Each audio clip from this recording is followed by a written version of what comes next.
eto me kumba hodu takun do royalty beneto mukudo o jere mi mukudo awure o kweton ina chena metete be egbe azangagbe azangbanto osun wiaweto o wefo ina ko tolotun mi dodo e dabo bye na o kwero ni azanjimire mboa wado nukonomina do singaba do mi jijo to yami we ko mi do panzon we di oro loju egbenu sin income be lo creme supo iwa nu jijo mi ton le jomoro o mi ni nkan to mi na ga sanso me creme do yami we ko mi do freje ko le sin godo be lo creme jiregbe mi ton sin aigbaji mi na freje mo jina fan tito meli a ho mon kunje maga doara de meli le nya ONG secret benene yena ajo viavui yena konko viavuli ma doublé do o tentom ko ma kin ko don ni joja mi don se poi be divan mi frère so don mo frère mi serite mi ton sin aigbaji mi frère mi serite ni aigbaji do bon wiwa eneri pro ni airiji jamina gono do bon ajo ni na viavui ni airiji lo ahante mi ton de joja ba rosa misteka yegona ajo viavule ma godo o mere viavule ma do topo fa viavule ma do alogora meto le pepepo yena ajo viavule ne lo tenton kweme mi frère soneto mon frère il va o titome mi setiri promiano mon frère o il va o nuiwa miton ha sineton ene de do ya sans desa mi setiton ene ero pogoni achemero mi sete ye hunson o nuiwa le do ya onuhio bofa nuiwa mi ni toton ene ni ayo jidogbon o azonyina kan o coronavirus ton le ejirenu pon pomi po afe yemodo o nuiwa mi to enete be ye di alosun yi fan mi ni o zomi mo che nu ene libre bayi kin ko ton nu ene jojan mi ya tero mo wayi mi frère soneto mo frère je hogbon mi ton sin kame mo je van aziza mi ton de royan écho divin aziza écho divin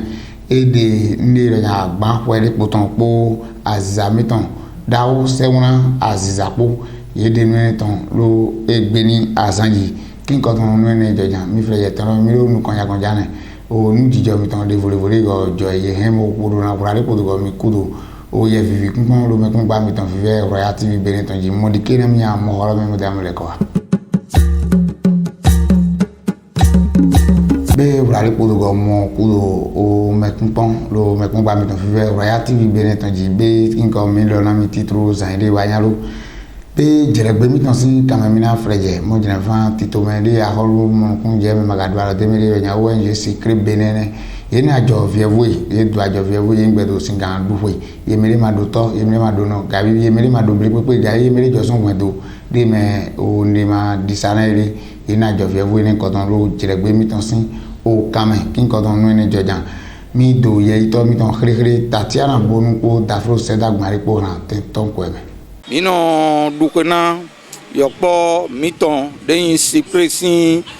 et conseil d'administration civile mino dukena e bon mi sono dukena yo mende no wason secret les sinfi mi sono dukena yo so bon et sono tombé do journée de l'enfant africain au fide mado mendele to centre orphelinat lokpale mino yo su bonoro dukena e donc egbe enele ko mi pido po mi abe to Light City azengbe ton lo mi singando mo egbon vona de mi be gbon ko de me to ko lo propo mi no bi bayi ko de me école privée mi no e vivi ganji mais de mi so mo to ko me e so vi gan ko de me ton na yo ko le mo e hun denu e de jeu ton le alokpa bo ye te gba e hun de friend bo e be nde bo na mi osu ayaje bo mi osu nyondo e de mi be ko lo e nde nyonda gbe azan gbe ton mi to azan du bo mi to ayaje na eta utu noel ja boyo pole po ye to ko edu mele po to ayaje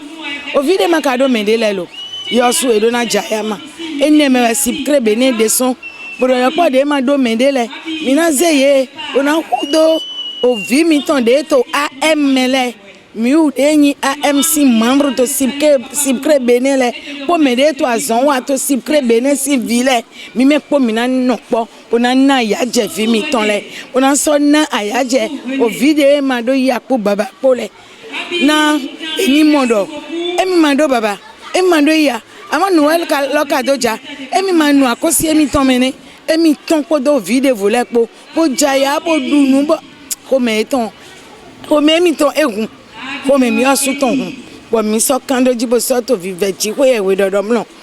turo sip kreton eno yo pole po nínú mo ayaje to asiko e no welu ton me ko do asiko le po me to le po me to bene ko do to gbe lo me po papata donc o demi ton eno o toni dona be ni famille frère soneto mon frère il va o notin de va misrite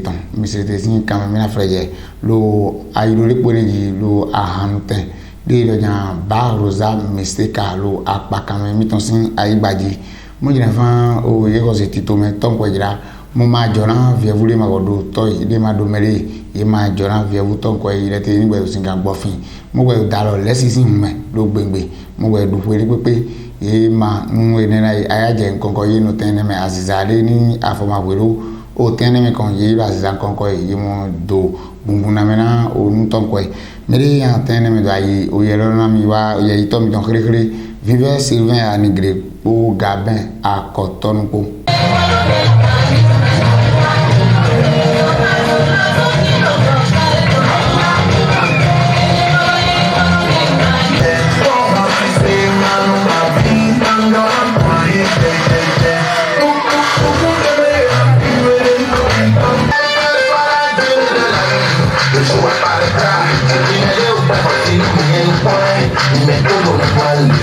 Anwele mi no blo we tegbe inde bo vivi no mitambo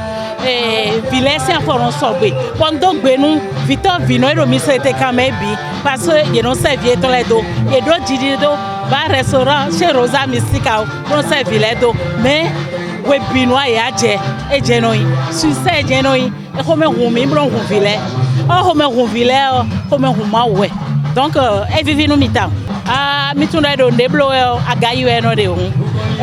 ma zene do surprise mi mo de elokmo vonu de o donc de vo na wa tie na lesien o de bo yo pofu sinu eno bi ola memi yin wanu yo pofu town ntun de na do spécialement ko lo fon pe yin wanu yo pofu bo fi enu wi wa yo pofu ton de bo na do awa jije ko menu yo pofu o fi enele bi o no eno savon mi to no je fini donc mais le do nu lo blo egbe o no fi che pe vi e bo yan le sun ka ko yin wanu wa mo nkan ton bo yin wanu yo pofu le donc de do nu mo nkan ton bo nse ono fi awajije to ko menu yo pofu le de o yen sun si gan Villers me biero content Gandhi et vivi nous mitam et invité artistes lebe wa support et dunu et voi cadeau bon et duro mi bo chaque année tegbe Rosa Mystica no organiser fête lo nu Villers be ki kono be no mopo ayajije vivi po ni wala po de ko ene ayde ko ni mi na go son mo lo mi sete mi ton sin camera ko lo ile raja hasime ni sime sam des arts ile aziza mi ton e wandere mo denu kongo ton lero sans des amis ton lo pogon mi ton sin quand même da mi sete sin aibaji lo kin ko don me poko ko ta o yo fa nu wa nu jijo le lo jan coronavirus ton azon ina kan ton ne e ho aziza mi ton do ho na azan kran o sun kran po o po kaka kon do po me lo po be hunson o nu wa energy o mi o gan ho ya to yi wa hunson o nu wa energy fa ye heti ye mo chekinton vre mo we do gbafin po ye ni vie po ye ni o yawo po ye ni me po kin kono no ne joja mi re do ye ito mi ton iran o tenton ko me aya jije nkonko aye no aziza mi ton sin o ho me lo gbe ye mo tuntun je gira mi be meri wa ye ton ko do gba sin mi na mi wa o Tatiana Bonpo Gabin a Cotonou.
ide mi po mi mogbon mi wa fi egbe bo na do jaya podo hansi no mi tole po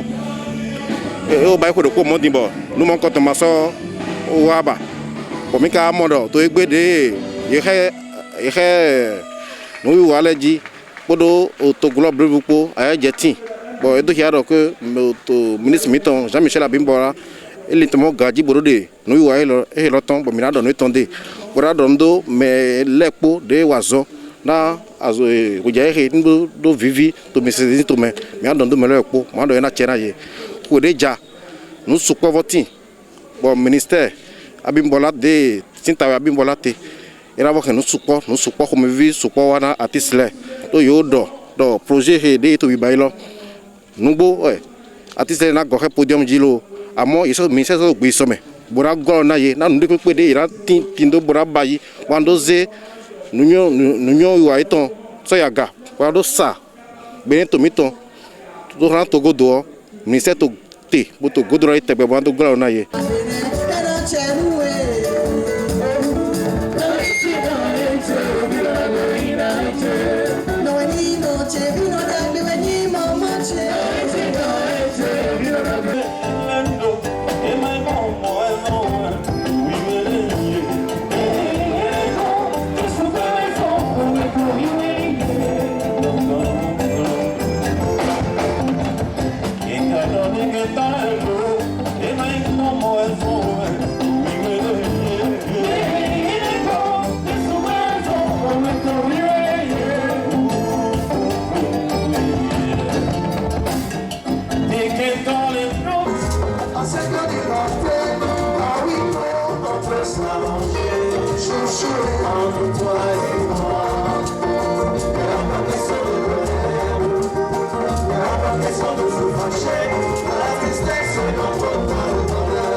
be aya jijere pere me na so ito mu freje we me dambo sin aigbaji do kesun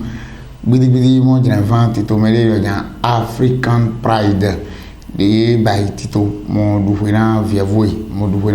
ma do mele lo o kesun sin aigbaji gbangban mo ma ajoran via voie ma gbon o ye kan ni me mo don do mele wa alogoran to ile titi ton ido singano bai noi nton ko do nji joto pataki mo adondo o mini o gan to gan de wa o PDG miton o azon pa miton de minokon o ye vivire royalty beneton PDG miton de lo jami si lo jira akoteyon jira akoteyon mi do ye don do titembe mo se mo pa susu na mo se daga pa gragra na titembe o tenton ko me fa era chena po azon le no wa po epopo be mere yan tenton ko me do aye vivi miton do gwa simena mi yiwa ye to miton krekre Tatiana bonpo enoko musinuko mimondo vile po mondo chance bonondo medito de na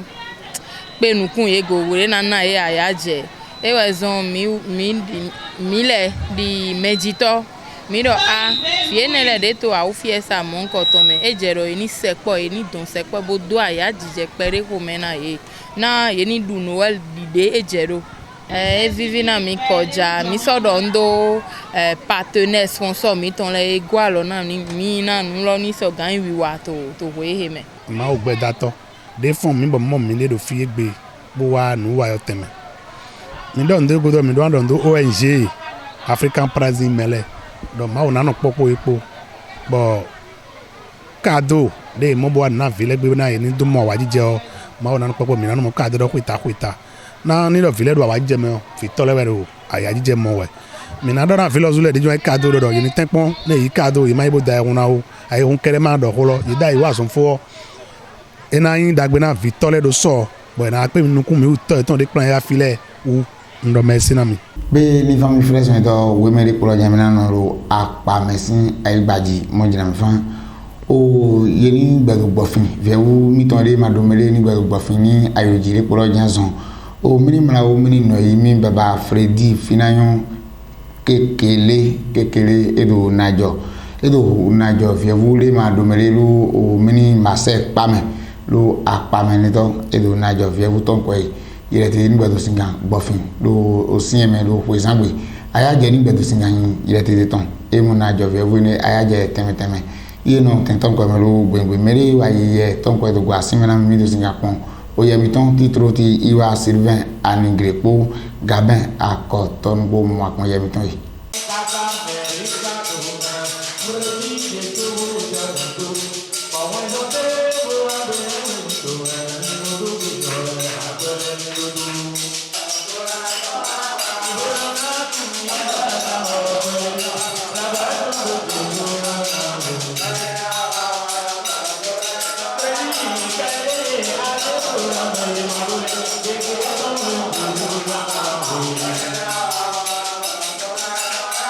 Bon fille bonan dondo fofo miton finayon na azonde wana mi bon novi miton de mando tokpo no ko lesin dali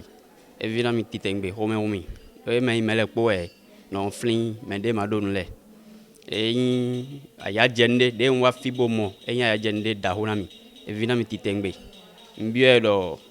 mawu mbio mawu do ni so na jido deji do nde bae de lepo yin kono kon ina tinto azon ton leben ndokuna mawu do ni so no flin pour nous sortir do homena me man do jijole nkoton le do ni no do jijolo parce que no vi mi ton le to fi e ma donde so e no pon e me ma donde ma we no pon ma lo so do pro ni so gwa ha do homena me de do bo man lele do ni wa bona ba do e do na e yo so do mo bon mi ka zon po bo a oferina honji ton di bo na nu fi ma do na no le fi de ma do to fi de ma do no le mi wa na cadeau ndi azi sedu don mi plan avant de l'équipe de là boy an bro ni na le fi e inde bo vivia mi bon e do ko alien de aso nde to no blo bo aso alien no mi ozo no blo e ma ona ren ali lo ke ba no blo tegbete ma na hu no we fi ano ba son don bo na wa mo le di ma ona hu ali lo bo an la jeji bo le bo jeji do go be ni mi frère son do mo janvan Aziza mi ton da o gan ko Pauline to eton de rojan Eko divin et de agban pour les potons pour Aziza gamiton sewuna Aziza pour et de agban les potons pour lo et beni azanji ndejo pan madai mulo o tenton ko me Aziza teme yi wa tene me da do je koran o nu to ko mini mere ya tene me da yi o ye ne do go ana mi iwa ye ito biton khrekhle o gamiton signeton de misili de yo jira a kotenyo teteye ya tene me ko ye ito miton Sylvain Anigrepo mo akon ye miton yi.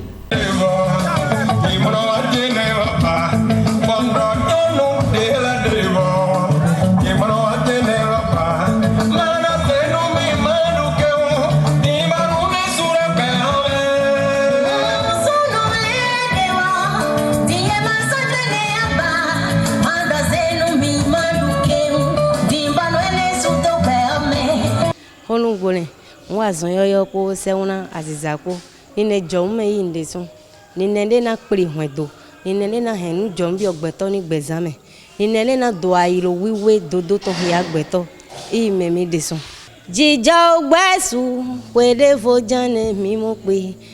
pe do jijo me tori kun kan tin fi ke fu ero jijo ogodo pede fojane mi na pe de ide lo na tombo mi na do no po na ji handu po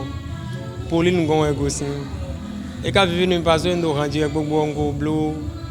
handu po ko do yon de po donc Pauline no menu content de ko yen ko do ramblo do po yo nous ti ran ka jijon wele vo vivi ni paso wan yon yen wan beto bo no bado do nous adu ndebo no vivi no adu na bado we gwemi ton desu ni dubo ni vivi ni donc nous ejijon wan nji on we na gble no veo e te so sin no gble lo mema ma do pete pepe bo sin kan do mi engbe mon ko ton re ma ro ko cherun mo jama so ro ajode bo sin kan do mi ajo mon ko ton re ma da lo chenu e bombi o me ta ji gbodo do po do wana do piton mi lo jan wana so da jo eton mi ji to na yin mi ton mi se merci beaucoup et dans chen mi wo pero yo me ko jijo po mi don do meti de ko pata family kudo fi hodomi kaka ju egbe no ni do lekowa e na chena metete lo adusi po ami ko nu kan ko go po mi don do mi titengbe ju egbe na mi mo po yo maga on meri wa hodoto mi ton ri royan fan club Royal TV tori betwene mi dondo meri ni tete pada son agaka wa doko ma on meri gbe wa son lo o mekun gba mi ton vive Royal TV bene ton ri pepe mi i ve ma wo fan ju egbe no ni gokora de pe mi ton mo ti je do chomi bi o kwero me maga gbon mi na gbon ye kan me mo jana meri pepe de do juro molo alo golan bi e ho jira son wa to epo fan o ye ito mi ton epo o fan o gami ton konko epo fan o ho mi ton lo hun kin kan bi de mi oyan mi animero lo mi na tepon o pe mi ton yi mi no do nukun mi gbe o nukun di do me mi te mo pe mi ton yi mi diasi e diasi o e mo jenu bi de ni vieve mo ko de lo gbengbe e kan o pe di o me jo egbe ni cho mi